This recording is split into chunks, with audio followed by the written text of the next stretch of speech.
lost my eye. Like I'm proud of who I am.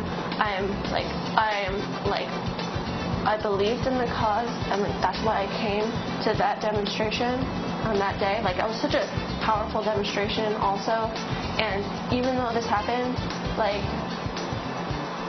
in a way, it's a big part of my life, and like I am not going to be the same person that I was before this happened. Emily Hanakowitz. She lost her eye in May after being shot in the face by an Israeli tear gas canister at a protest against Israel's attack on the Gaza aid flotilla. Today, the 21-year-old art student joins us in our studio. All that and more coming up.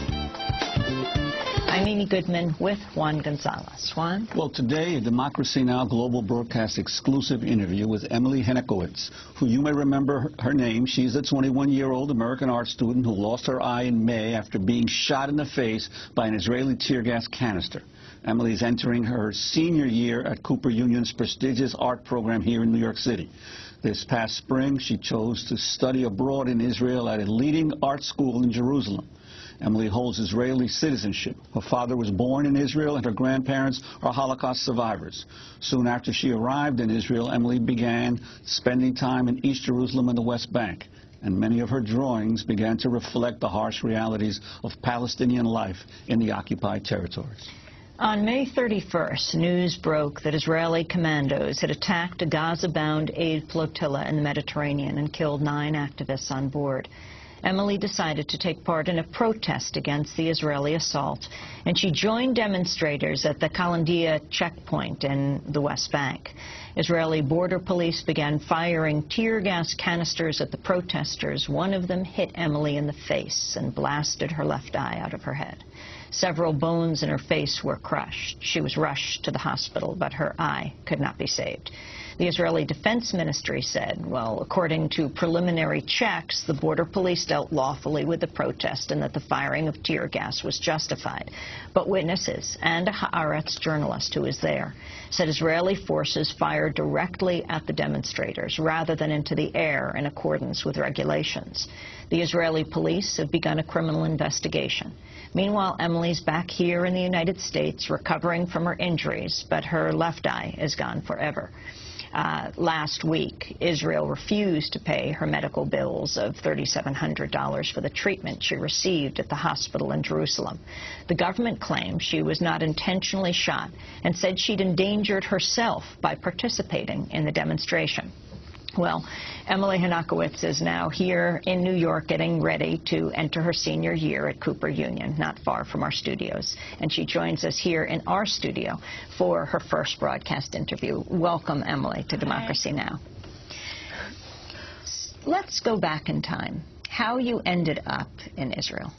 Well, you know, it's just like any junior in college wanting to go on an exchange program.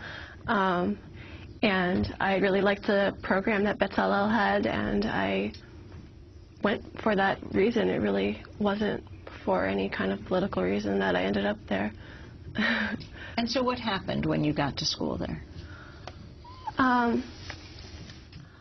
Well, the problem is they gave us 3 weeks off for Pesach, which is just enough time to really go around and not just read about what's going on with the settlers and the wall and all these things, but to actually go out there and see it. And I just opened my eyes and started getting involved.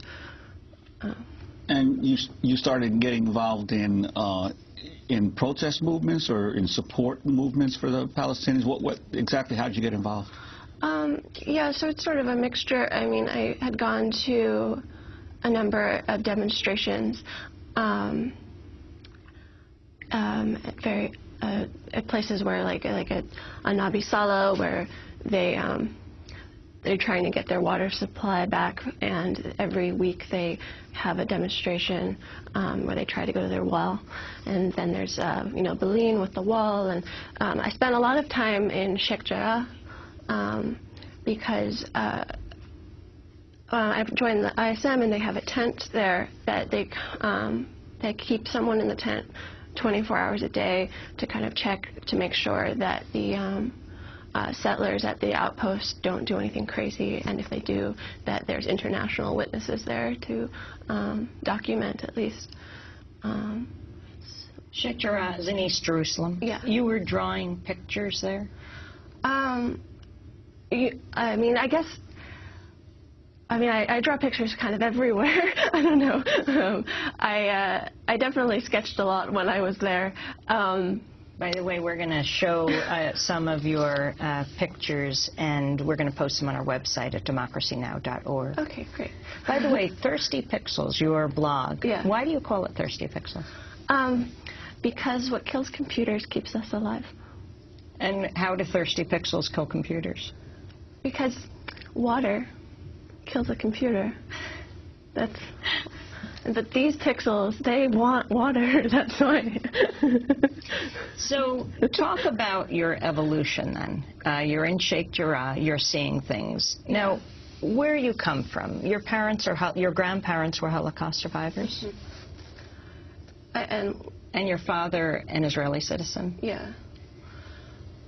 They went from, where were they in were they in concentration camps? No, they weren't in concentration camps. My grandparents, they're from Poland, and they, I don't know the full story, but I do know that they were all around Europe trying to find a place where they could just live, and that there was no place where they could really be, and they were really ardent Zionists, and they came to Israel, lived there for 10 years. And your dad born there? Mm-hmm.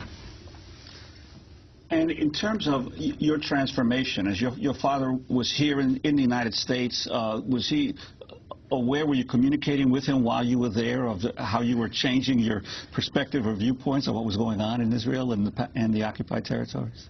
I found it very difficult at first to tell my parents that I had been to the West Bank and that, that I'm drinking tea with Palestinians. But of course, I had to tell them, but it took me like a month to really get to it. My dad reacted, like a concerned father, but also felt that somehow I was personally attacking him by, going to all these things. But he came around really. So. Well, we're going to break and then come back and find out how he came around. And also, here you are protesting at checkpoints, and your grandfather actually was a border guard many years ago. But we'll ask you about that after break. This is Democracy Now! We're talking to Emily Henakowitz, 21-year-old art student here in New York. Cooper Union lost her eye in May when she was in the West Bank protesting the Israeli commando attack on the Gaza aid flotilla. Back in a minute.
Rim Bana here on Democracy Now!, democracynow.org, The War and Peace Report. I'm Amy Goodman with Juan Gonzalez. Our exclusive this hour, our broadcast exclusive, is an interview today with Emily Henakowitz, 21-year-old art student here in New York at the prestigious Cooper Union. She lost her eye in May after being shot in the face by an Israeli tear gas canister. Emily, before we go to that moment, your grandfather was a border guard? Yeah, I don't know very much more about that, but I do know that he was a border policeman when he was in Israel. So talk about May 31st, 2010. Where were you? I had stayed at the ISM apartment in Ramallah. And that's the International Solidarity Movement. Yeah, the International Solidarity Movement. And I got a call that morning. And, of course, the numbers were completely inflated that morning. 21 people were killed on the flotilla. But basically, there was going to be a demonstration starting in Ramallah, and we're all going to hold all these flags from all the different countries that people had represented from the flotilla. And so I went out to that demonstration. And this was the Gaza Aid Flotilla of ships that were coming to bring humanitarian aid to Gaza. Yeah. And, well, the PA kind of closed the demonstration down from Ramallah, but we continued it at the Kalandia checkpoint, which is between Jerusalem and Ramallah. So, and from there, I guess I had this notion that because we were protesting deaths, that somehow that tear gas wouldn't be used in that kind of manner. I thought maybe it would be more of a I don't know, quote-unquote Israel proper kind of demonstration where they don't use the same kind of violence against demonstrators, but I was mistaken. Give us a sense of what would actually happen in terms of how many people were there at the protest. What was it, largely of Israelis or ISM folks, or was it Palestinians? And then what transpired, in other words, from the beginning of the protest to the time that they began firing the tear gas canisters? Well, of course, it was a Palestinian organized demonstration. There were mostly Palestinians there. There wasn't that large of a group when I was there because it had we had packed up and moved from before where there were more people, and there were a few Israeli peace activists, and I was there with a friend from the ISM, and I think there were two other people I had just met who had just joined ISM who were also there that morning. And what was it that you wanted to? And then what happened just before, in the period before the Israeli soldiers began firing their tear gas canisters? Well, Jonathan Pollock climbed up on this fence and put a Palestinian and Turkish flag up at the checkpoint. And he is another ISM? No, he's an Israeli peace activist. Oh,